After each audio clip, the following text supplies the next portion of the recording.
Quando pensamos no mundo de Naruto, normalmente lembramos dos Hokages, Kazekages, Mizukages e dos grandes ninjas que moldaram a história.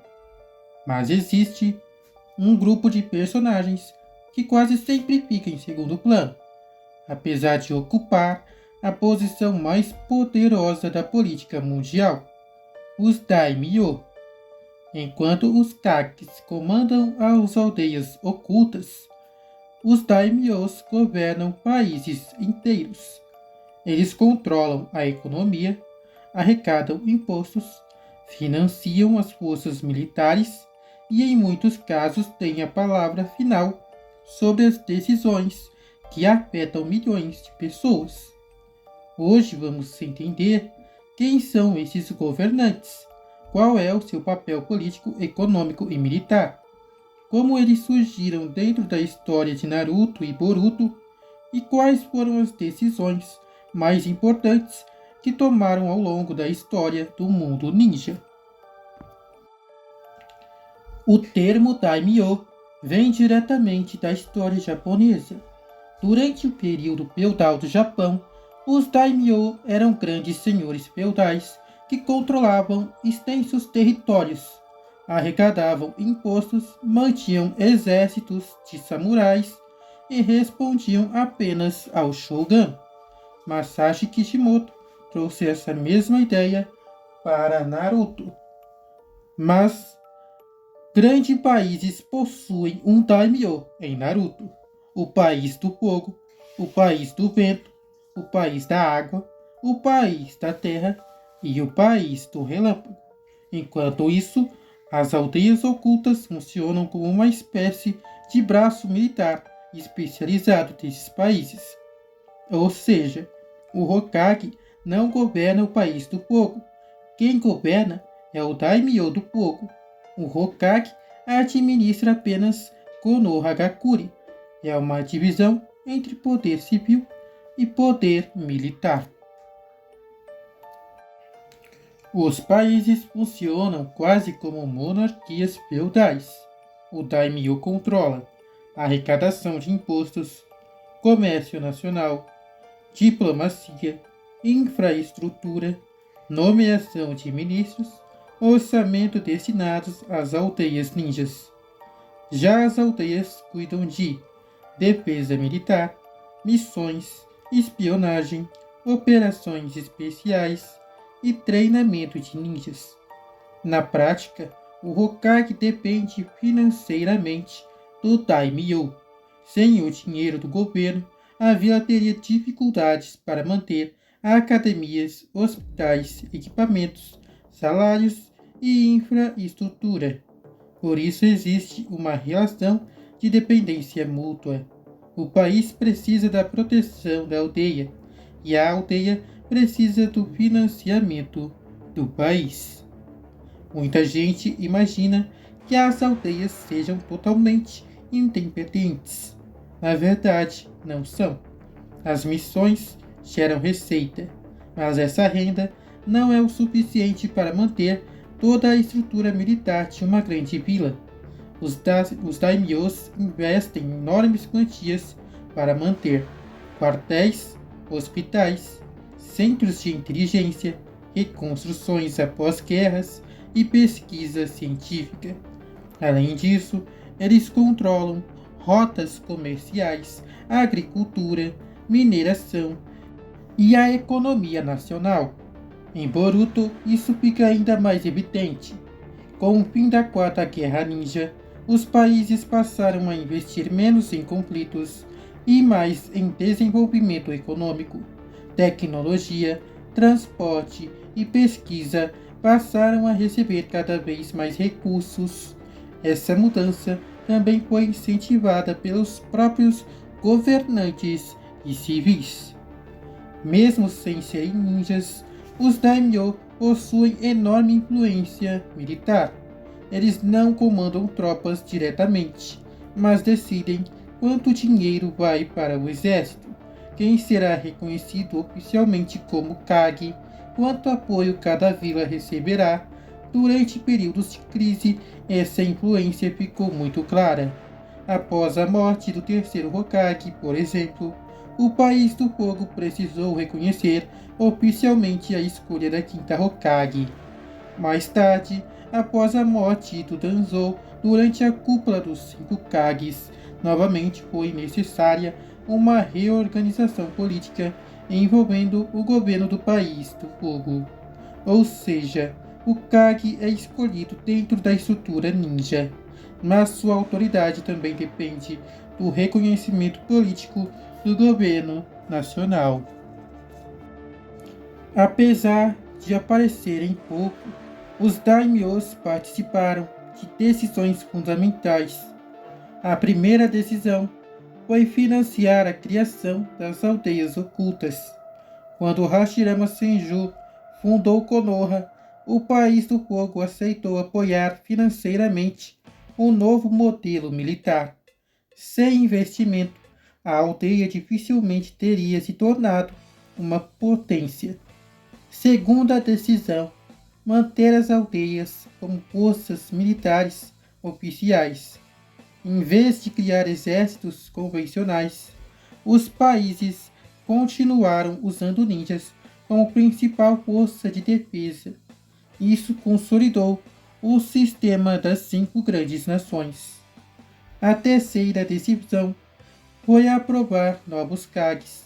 Sempre que ocorre uma sucessão importante, existe participação do governo nacional. Embora o anime não mostre todas essas reuniões, elas fazem parte da estrutura política apresentada nos databooks em diversos diálogos da série. Quarta decisão: apoiar a reconstrução após grandes guerras. Depois dos ataques da Raposa de 9 Caudas, depois da invasão de Pain, depois da Quarta Guerra Ninja, em todos esses momentos, enormes recursos precisaram ser destinados às aldeias. Esse dinheiro veio principalmente dos governos nacionais. A quinta decisão: apoiar a Era de Paz em Boruto. Após décadas de guerras, os daimyo passaram a investir em integração econômica, ciência, transporte e tecnologia. Isso explica por que vemos trens, computadores, laboratórios científicos e cidades muito mais modernas durante Boruto. A resposta é por que os daimyos aparecem tão pouco. É muito simples. Naruto é uma história sobre ninjas. O foco sempre esteve nos personagens que participam diretamente dos combates. Os governantes civis acabam aparecendo apenas quando alguma decisão política influencia o rumo da narrativa. Mesmo assim, eles representam uma parte essencial da construção do universo. Sem eles, não haveria financiamento, não haveria legitimidade política, não haveria organização nacional. Em outras palavras, os Kages vencem as guerras, mas quem mantém o país funcionando são os daimyos. Embora quase nunca estejam nas cenas de ação, os daimyo ocupam o topo da estrutura política do mundo ninja. Eles representam a autoridade máxima dos países, controlam a economia, financiam as aldeias e influenciam a escolha dos Kages e ajudam a definir o rumo das grandes nações. Enquanto os Hokages são os heróis que vemos em batalha, os daimyo são os governantes que sustentam todo o sistema por trás das cortinas. Talvez esse seja justamente o maior detalhe político que muitos fãs deixam passar. No universo de Naruto, a força pode vencer uma batalha, mas é a política que mantém um país inteiro de pé. Uma das maiores dúvidas sobre a política do mundo de Naruto é entender quem realmente está no comando, o Hokage ou o Daimyo do País do Fogo. A resposta é que ambos exercem a autoridade, mas em áreas diferentes, formando uma relação de dependência mútua. O Daimyo é o governante legítimo do País do Fogo. Como chefe de Estado, ele administra o território, controla toda a arrecadação de impostos, define toda a política. Já o Hokage é o líder militar e administrativo de Konohagakure. Ele é o general por trás de todo o poderio bélico de uma aldeia shinobi. O Hokage é quem alimenta as tropas e fortalece os treinos de combate.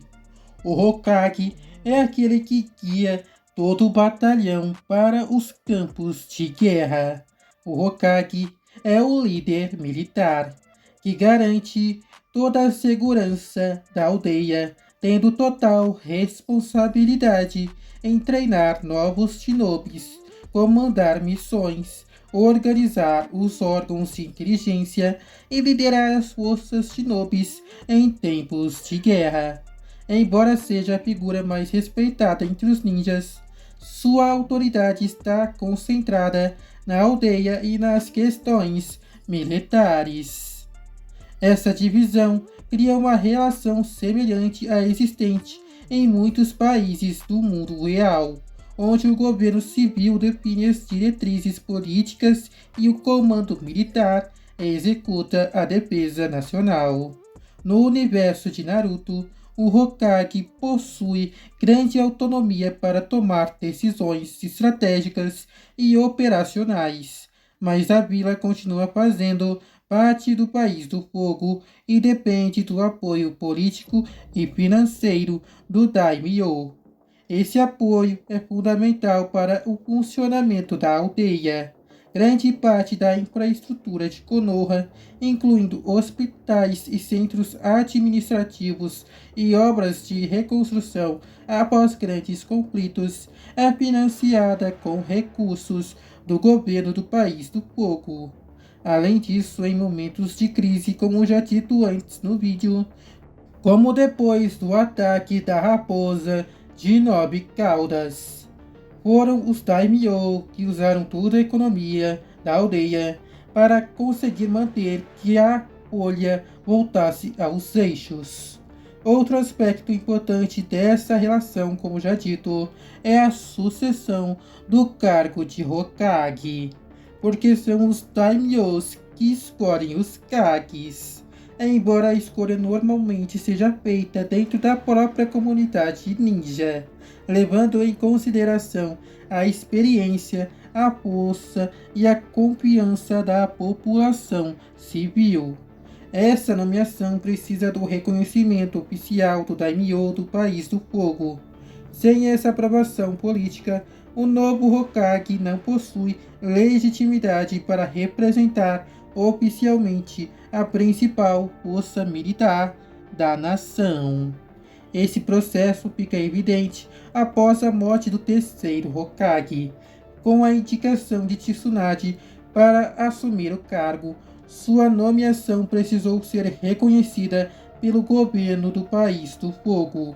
Situação semelhante ocorre após a morte de Danzo Shimura, quando Kakashi Hatake é escolhido como o sexto Hokage, e novamente quando Naruto Uzumaki sucede Kakashi como o sétimo Hokage.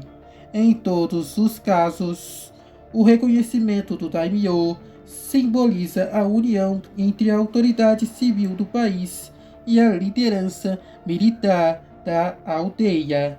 Apesar da hierarquia formal, a relação entre Daimyo e Hokage é marcada por um grande equilíbrio.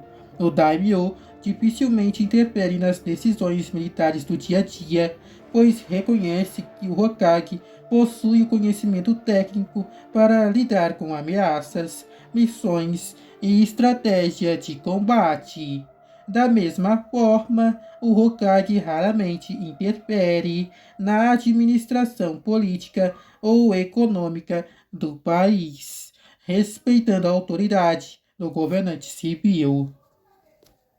Bem, galera, esse foi o vídeo de hoje sobre os Daimyos. Sei que gostaram, então já deixe o seu joinha, senta o dedo no like, Tenham uma boa semana. Se inscrevam no canal. Sejam abençoados por Deus. Valeu, falou, tchau, boa tarde, boa noite e hasta la vista.